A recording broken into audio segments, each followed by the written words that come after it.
Bonsoir et bienvenue dans cette petite entreprise de séduction qui est une émission de télévision. La séduction, c'est ce dont nous allons parler cette semaine dans Ça se discute. Je ne me souviens pas de tout, mais suffisamment pour savoir que mon comportement n'était pas normal, loin de là, et pas acceptable. J'ai vraiment pété les plombs. Je me suis beaucoup occupé des autres et passé de moi-même. À y réfléchir aujourd'hui, je vois que effectivement, j'étais très fragilisé, très complexé sans doute, Benoît. Et au moment où j'ai trouvé l'alcool, j'ai pu me trouver une force, quoi.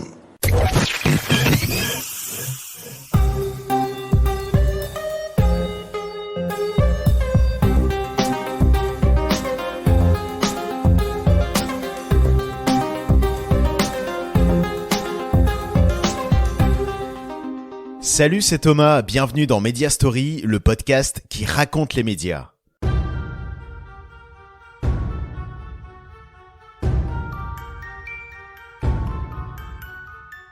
Aujourd'hui, je vous propose un épisode dédié à un animateur qui nous a quittés il y a déjà 10 ans et qui a profondément marqué la télé, Jean-Luc Delarue. Jean-Luc Delarue vient de décéder à l'âge de 48 ans des suites de son cancer. On écoute tout de suite, nous sommes en direct avec Pierre Lescure. Pierre Lescure, vous êtes l'ancien patron de Canal+, vous connaissez très bien Jean-Luc Delarue. C'est sans doute l'un des garçons qui nous a le plus sidérés par son accomplissement déjà lorsqu'il s'est pointé à Canal alors qu'il devait avoir 25 ans, 26 ans. Le 23 août 2012, BFM TV passait en édition spéciale pour annoncer le décès de l'animateur Jean-Luc Delarue. Pour témoigner, la chaîne Info avait fait appel à Pierre Lescure, l'ancien boss de Canal+, la chaîne des débuts de Delarue. Enfin, plus précisément, là où il a connu ses premiers succès dans le PAF. Et ben voilà. Bonjour à toutes et à tous, Derangeon et Delarue sont ravis de vous accueillir sur ce nouveau plateau d'une page de pub Le Jeu. Positivement ravis, on est positivement ravis. Vous savez qu'aujourd'hui c'est une grande première pour TV6 qui lance toute sa grille et toute sa panoplie de nouveaux programmes. Eh bien c'est une grande première pour nous tous aussi parce que pour la première fois, on va jouer avec des films publicitaires devant des caméras de télé. En mars 1986, une nouvelle chaîne était créée, TV6. Parmi ses actionnaires, on retrouvait notamment la radio Énergie et l'agence de publicité Publicis. Et c'est justement du monde de la pub que venait un des animateurs de cette nouvelle télé dédiée à la musique et aux jeunes, Jean-Luc Delarue. À tout juste 22 ans, il animait le jeu Une page de pub, en duo avec son complice Olivier Derangeon, qui choisira pour la suite de sa carrière le ciné plutôt que la télé. Mais l'aventure n'a pas duré longtemps. Sur l'autel de la bataille politique gauche-droite de l'époque, TV6 fut sacrifié. Le duo Delarue-Derangeon rebondit alors sur Antenne 2 dans la cultissime émission Les Enfants du Rock, et il fut repéré par un autre média, Europe 1. La radio leur confia les rênes du classement musical le plus célèbre du moment, le Top 50. Voilà, ça c'était Soldat Louis, du rhum et des femmes. Et je vois arriver le petit Delarue qui va nous parler de David et Jonathan. Alors comme ça, on prend mon boulot. J'ai 5 minutes, j'étais en train de danser la gaudriole. Vous aimez bien, vous, Soldat Louis, super boloc? Ça me rappelle un petit peu un truc qui s'appelait Licence 4, je trouve. Ah oui, mais alors c'est matinée de Pogs. Mais ça, on dit ça à chaque fois que ça commence à parler français. On a du mal à se... Mais c'est pas mal, ça rentre dans le top, c'est une des meilleures entrées du top 50. C'est le 41e meilleure vente de 45 tours. C'est sur Europe 1 qu'on a pu entendre les débuts du style Delarue. Un rythme rapide, un ton décontracté, mais précis.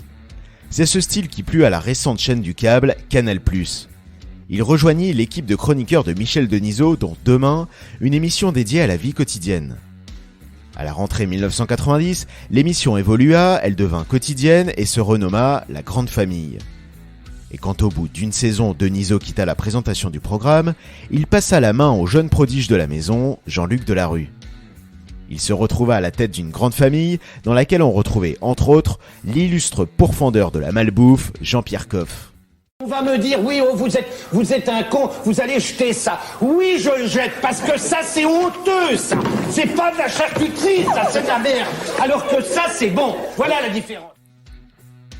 C'est dans La Grande Famille qu'est née une des passions de Jean-Luc Delarue, le recueil de témoignages. Outre les interventions des chroniqueurs, plusieurs anonymes étaient reçus pour se confier sur différents thèmes, des plus graves comme la dépression, aux plus légers comme le premier baiser.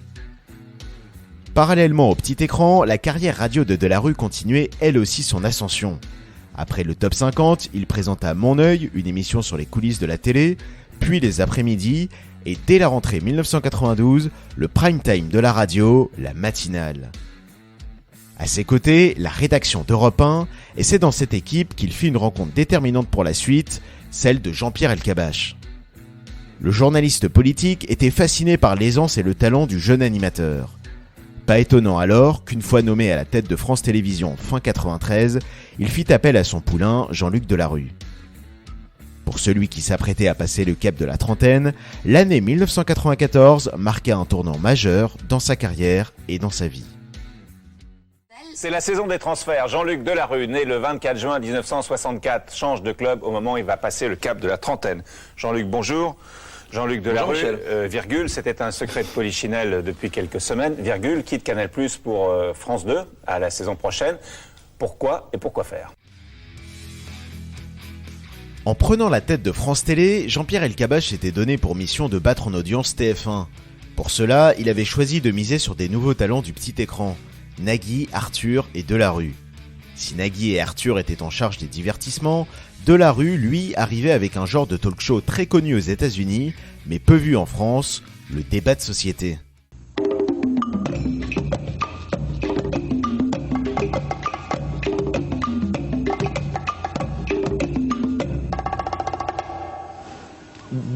Bonsoir et bienvenue dans cette petite entreprise de séduction qui est une émission de télévision. La séduction, c'est ce dont nous allons parler cette semaine. Ça se discute à travers une simple interrogation, au moins autant corporelle qu'intellectuelle. Peut-on tricher pour séduire ? Minutieux et ambitieux, Jean-Luc Delarue avait la ferme intention de marquer les esprits avec sa nouvelle émission. Et il avait pour cela réuni les ingrédients indispensables à un programme qui dure. Un nom qu'on n'oublie pas, un générique impactant, un concept fort et un animateur identifiable tout de suite. Force est de constater que Ça se discute cochait toutes ces cases. Pendant 15 ans, l'émission a très peu évolué et a fonctionné en audience. La principale évolution du programme fut à ses tout débuts. France 2 misait tellement sur Delarue que Ça se discute s'étendait sur 2 soirées, 2 jours de suite. Le lundi, l'émission présentait sa question de la semaine et les partisans du pour étaient réunis. Et le lendemain, le camp du contre s'exprimait. Un non-sens dans la logique du débat qui fit que Ça se discute se concentra rapidement sur une soirée. Ça se discute, un nom parfait pour une émission de débat, et qui d'ailleurs aurait pu ne pas exister, préféré par Tam Tam, qui faisait référence au générique du programme.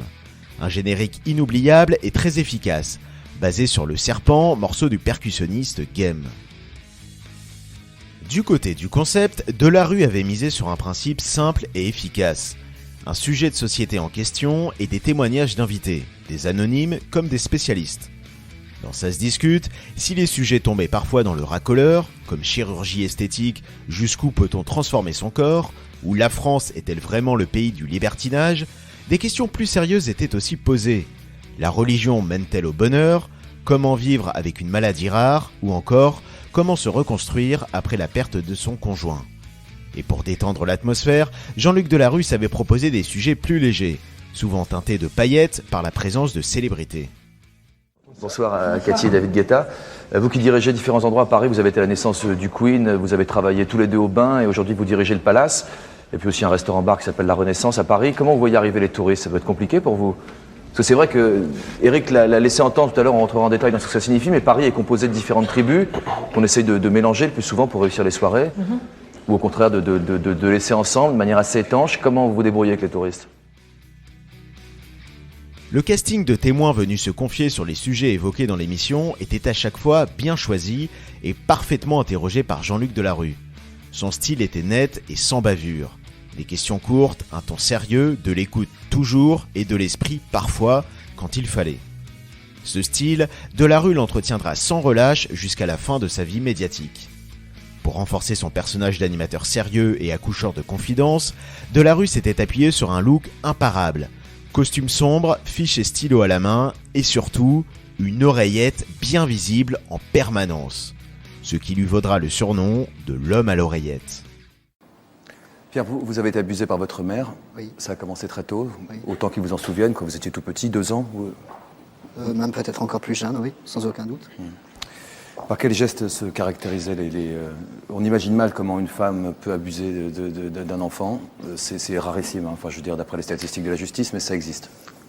C'est rarissime. Bon, déjà, c'est assez particulier d'être un seul homme au milieu de toutes ces femmes sur votre plateau. C'est vrai que par moments, je me sens... Je suis rarissime. Oui, c'est vrai, on est deux. Mais enfin, on n'est pas sur la même ligne. Non. Si ça se discute s'est imposé comme une des émissions de témoignages et de débats les plus marquantes du PAF, c'est grâce au talent de Delarue, qui a su la démarquer des autres programmes du genre. En proposant des sujets moins sensationnalistes que dans les reality shows du début des années 90, type Témoin numéro 1 ou Perdu de vue sur TF1, et en proposant des débats moins bordéliques, plus maîtrisés que dans Ciel Montmardi avec De Chavannes sur TF1, et moins pointus, plus fédérateurs que dans La Marche du siècle avec Jean-Marie Cavada sur France 3. Jean-Luc Delarue plaisait aux téléspectateurs de la 2. Il a obtenu donc dès 1995 une émission hebdo supplémentaire, Déjà dimanche, un talk show. Si cette émission ne resta pas dans la postérité, elle permit de révéler au grand public un jeune duo d'humoristes, Cad et Olivier. Il arrive, il monte sur le cours, Steve Austin, alias l'homme qui valait 3 milliards. Il arrive, il rentre sur le cours. Grâce à sa super rapidité, personne ne l'aperçoit. Ces images, jamais personne ne les a vues. Il se plante devant Culty. Il lui assène un super coup de genou rotatoire hydraulique dans la cuisse et un pétage de tibia. Il s'en va aussitôt. Culty, qui croit être victime d'une crampe, rate son coup droit et envoie la balle en dehors du cours et offre la victoire à l'équipe de France. Et c'est Nelson Montfort qui conclura cette magnifique journée pour le tennis français avec cette phrase mémorable en forme de citation. Si la France a gagné, c'est que la Suède a perdu. Delarue animait ses émissions et il les produisait aussi. Quand il est arrivé sur France Télé, il a créé sa société de production, Réservoir Prod, une référence au célèbre film de Tarantino, Reservoir Dogs. Et parce que Jean-Pierre Elkabbach ne comptait pas lésiner sur les moyens pour concurrencer TF1, il avait signé un contrat d'exclusivité avec la boîte de prod de l'animateur pour un montant de 125 millions de francs par an sur une durée de 3 ans, soit l'équivalent de plus de 20 millions d'euros. Des contrats similaires avaient été passés avec les autres animateurs producteurs prometteurs de la 2, Nagui et Arthur. Et cela n'était pas passé entre les mailles du filet du député Alain Griottret, qui, ayant accès aux comptes des télés et radios publiques, avait tiré la sonnette d'alarme, s'étonnant alors d'une pratique s'apparentant davantage aux chaînes privées plutôt qu'aux services publics. Rapidement, l'affaire a éclaté au grand jour. Le scandale des voleurs de patates, comme l'appelaient les guignols de l'info. Face à la polémique, Elkabbach avait convoqué les animateurs producteurs concernés pour renégocier leur contrat. Tous avaient accepté, sauf un, Jean-Luc Delarue. À partir de cet épisode, la relation entre Elkabbach et Delarue fut fracturée, et une guerre fut enclenchée entre l'animateur et France Télé. Donc je me suis défendu, Michel, sur Jean-Pierre Elkabbach. Il faut que ce soit clair pour tout le monde. Moi, quand on m'attaque, je me défends. Quand on m'attaque très fort, je me défends très fort. Si on m'attaque pas, je ne m'attaque pas. Voilà. Le groupe public avait missionné un expert du tribunal de commerce pour évaluer le coût réel des émissions produites par Jean-Luc Delarue. Elkabbach reprochant alors à l'animateur-producteur de ne pas mettre à l'antenne tout le budget qui lui était alloué. Hors de question de se laisser faire pour Delarue, qui avait engagé un procès contre France Télé à l'encontre de cette décision. Un procès qu'il remporta et qui entraîna la chute de Jean-Pierre Elkabbach, qui dut démissionner peu de temps après, victime d'une motion de défiance des salariés de France Télé. Delarue avait prévenu, il s'était défendu très fort. Je ne voudrais pas que l'attaque portée contre moi handicape le groupe France Télévisions. C'est pourquoi j'ai décidé de m'en aller. Si la carrière d'Elkabbach à la tête de la télé publique s'était brusquement arrêtée, celle de Jean-Luc Delarue continuait d'avancer. À la fin des années 90, il débarquait avec un nouveau projet ambitieux, celui d'un talk show en access sur France 2, avec C'est l'heure. Mais le succès ne fut pas au rendez-vous, alors il décida de capitaliser sur ce qui marchait en déclinant Ça se discute en prime. Ce fut jour après jour. La fin des années 90 marqua également l'expansion des productions Made in Réservoir Prod, incarnées par d'autres visages que Delarue. La plus marquante d'entre elles fut sans conteste C'est mon choix.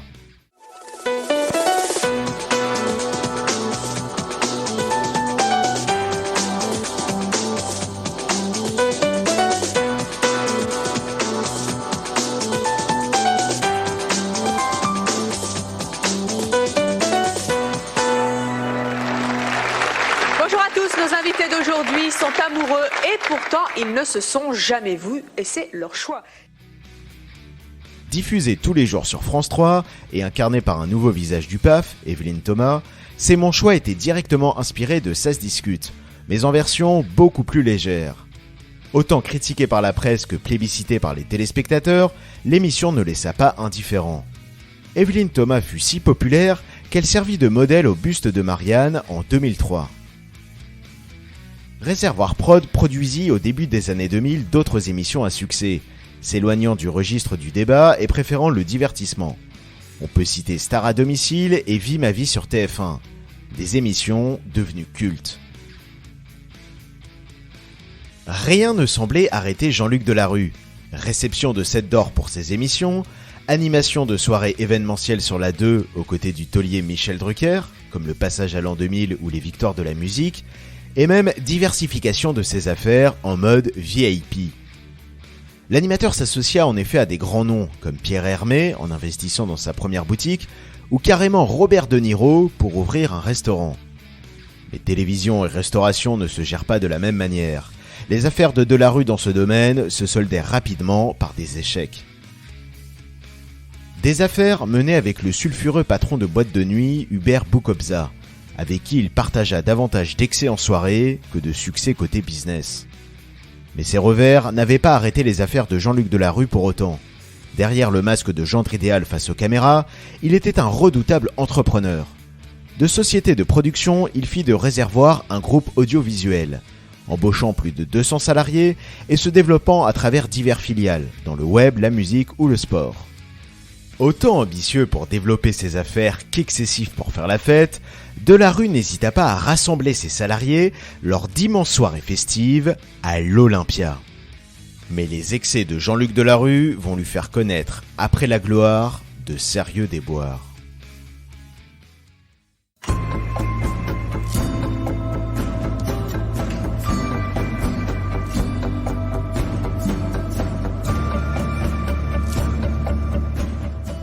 Si Jean-Luc Delarue a connu une ascension fulgurante dans les médias, ces dernières années furent une dramatique descente aux enfers. Une chute marquée par 3 polémiques qui firent les gros titres. Sur des faits, elle est assez simple. D'abord, je regrette beaucoup ce qui s'est passé dans le vol pour Johannesburg. Je tiens à renouveler mes excuses vis-à-vis de l'ensemble des passagers et du personnel navigant pour avoir perturbé leur voyage. Je ne me souviens pas de tout, mais suffisamment pour savoir que mon comportement n'était pas normal, loin de là, et pas acceptable. J'ai vraiment pété les plombs. Je dois avouer que j'ai une phobie de l'avion, et donc que j'ai pris ce soir-là des somnifères, plus quelques verres de vin. 26 février 2007. Jean-Luc Delarue s'expliquait sur RTL sur son pétage de câble survenu quelques jours plus tôt sur un vol Paris-Johannesburg. À 1000 lieues de l'image qu'il renvoyait aux téléspectateurs, calme et respectueux, il s'était montré insultant et agressif vis-à-vis du personnel de bord et des passagers, à tel point qu'il eût fallu le menotter sur son siège pour le stopper. La presse fit forcément ses choux gras de ce dérapage et l'image de Delarue en prit pour son grade. Merci. Vous voulez que je vous tienne votre globe ou vos globes? 2 ans plus tard, en direct sur France 3, alors à la présentation de la cérémonie des Globes de Cristal, Jean-Luc Delarue fit une blague douteuse à l'encontre de la réalisatrice Yamina Benguigui. Une blague triviale qui ne fit pas du tout rire la principale concernée et qui amena à nouveau Delarue à faire son mea culpa dans la presse. Réveil brutal pour Jean-Luc Delarue. 6h ce matin, les policiers de la Sûreté départementale des Hauts-de-Seine débarquent chez lui, l'interpellent et le placent en garde à vue. 16 grammes de cocaïne ont été retrouvés à son domicile. Les enquêteurs travaillaient depuis plusieurs mois sur un important réseau de trafiquants de drogue en Île-de-France et suivaient de près l'animateur de télévision. Pas de preuve pour l'heure que Jean-Luc Delarue ait revendu des produits stupéfiants. L'animateur apparaît dans l'enquête comme consommateur, mais pas n'importe lequel, un consommateur régulier. Certaines sources parlent de 3 à 4 grammes par jour. Jean-Luc Delarue achetait de grosses quantités de cocaïne pour 10 à 12 000 euros chaque mois. Septembre 2010, 3e scandale pour Jean-Luc Delarue. Sans doute le plus grave et le plus révélateur. Il était clair que Delarue n'allait pas bien ces derniers temps. Son comportement traduisait qu'il n'était pas dans son état normal. Outre les polémiques évoquées, il lui arrivait d'annuler au dernier moment plusieurs enregistrements de ses émissions, ou encore de tenir des propos déplacés, voire incohérents à l'antenne, dans ses émissions ou en interview. Et il faut dire que Jean-Luc Delarue traversait une période sombre. Sur le plan professionnel, son émission phare Ça se discute s'arrêtait. Sa boîte de production connaissait des difficultés et il était assigné au prud'homme pour licenciement abusif et harcèlement moral de l'ex-directrice générale de sa société. Sur le plan personnel, Jean-Luc Delarue se séparait de sa compagne et mère de son fils.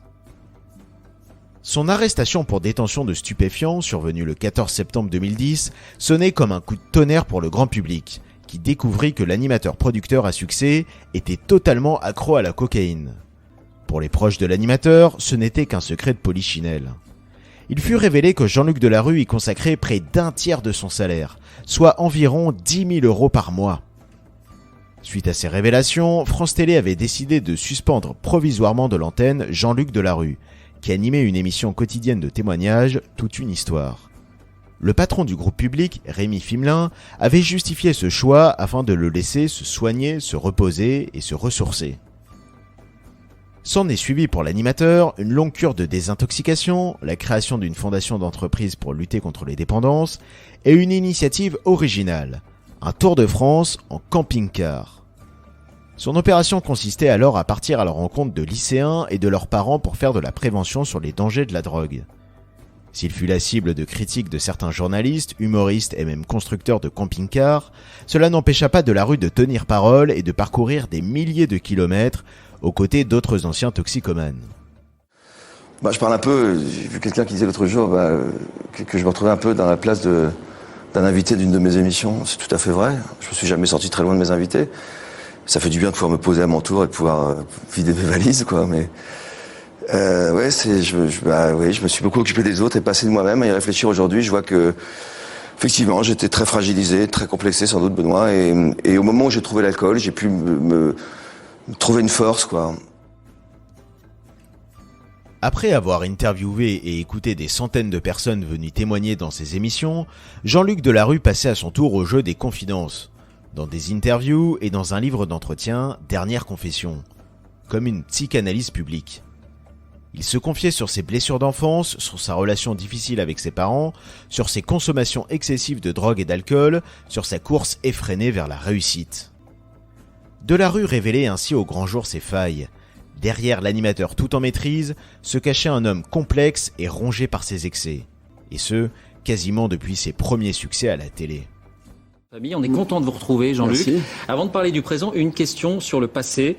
Vous avez tout mis sur la table. Vous avez parlé de votre addiction à la cocaïne, vous en avez fait un engagement public. Est-ce que vous êtes définitivement sorti d'affaire ? Oui, pas seulement la drogue, aussi d'autres produits, différents produits dans lesquels je suis tombé, parce que j'étais en dépression, j'ai voulu essayer de me protéger des coups. Et voilà, le message que je voulais faire passer surtout à tout le monde, c'était de dire que en fait, plus on cherche à se protéger, plus en fait on tombe bas et plus on se retrouve dans des situations qui sont invivables. Donc oui, ça va beaucoup mieux. Je me sens vivant. Je vais m'arrêter de fumer cet été, donc voilà, maintenant je suis vraiment bien, quoi. C'est chouette. C'est tout sourire que Delarue annonçait son retour en pleine forme à l'antenne avec une nouvelle émission, Réunion de famille. Un programme inspiré des groupes de parole auxquels l'animateur avait participé suite à ses problèmes. Mais l'audience ne fut pas au rendez-vous. Jean-Luc Delarue n'apparut plus à nouveau à la télé, et puis, début décembre 2011, il organisa une conférence de presse à France Télévisions. Donc voilà, j'ai un cancer de l'estomac, j'ai un cancer du péritoine. Donc voilà, j'ai fait ma première chimio. J'ai traversé des épreuves difficiles ces derniers temps. Que j'ai connu un indice de bonheur, si on fait encore des échelles de 0 à 10 ces dernières années, qui était de 1 à 2. Quand je suis tombé au fond du trou, je devais être à 2 à 3. Et là, alors je ne sais pas si c'est l'euphorie de l'instant, mais je suis entre 9 et 10. C'est-à-dire qu'en fait, la vie devient différente. L'air grave, l'animateur annonçait être atteint d'un cancer. Un cancer qui emportera Jean-Luc Delarue moins d'1 an plus tard, le 23 août 2012, à l'âge de 48 ans.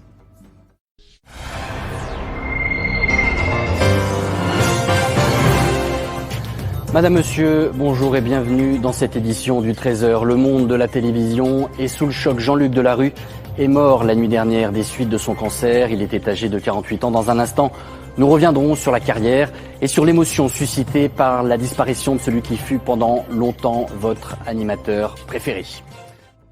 Jean-Luc Delarue fut sans doute l'un des animateurs-producteurs les plus talentueux et ambitieux de sa génération. Adoré des téléspectateurs et reconnu comme le meilleur d'entre tous par bon nombre de la profession. Il a profondément incarné et marqué les émissions de débat et de témoignages à la télé, notamment avec Ça se discute. Avec un goût pour satisfaire les attentes du public, il a produit de nombreuses émissions qui ont rassemblé les téléspectateurs. C'est mon choix, Vie ma vie, Star à domicile. Un tel succès que sa maison de production Réservoir Prod lui a survécu et produit toujours l'émission quotidienne de témoignages de France 2, Ça commence aujourd'hui. Jean-Luc Delarue, c'était le gendre idéal, l'homme à l'oreillette, l'animateur producteur à succès rattrapé par ses excès. Un personnage aux multiples facettes qui l'ont porté au sommet avant de tragiquement précipiter sa chute.